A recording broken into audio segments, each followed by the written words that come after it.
Welcome back to our channel. If you're new to the channel, please go down below and consider subscribing, and once you've done that, please leave a like. In this tutorial, I will guide you through the process of deleting your Snapchat account.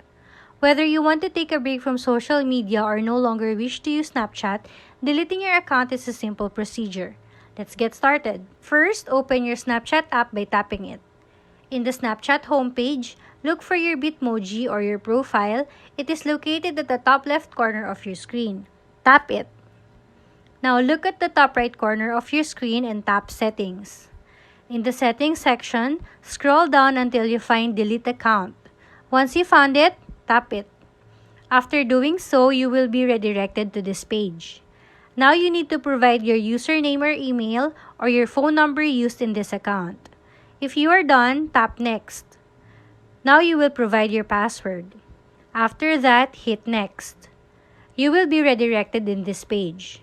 What we need to do is type our password again and hit Continue. Now your account is deactivated. After 30 days, your account will be deleted. If you'd like to reactivate your account before that happens, just log into Snapchat. And that's it! You have successfully learned how to delete your Snapchat account. Remember, once the account is deleted, all your data will be permanently removed from Snapchat servers. If you change your mind within the 30-day deactivation period, you can log back into your account to reactivate it. Thank you for watching this tutorial, and feel free to reach out if you have any further questions. Thank you for watching.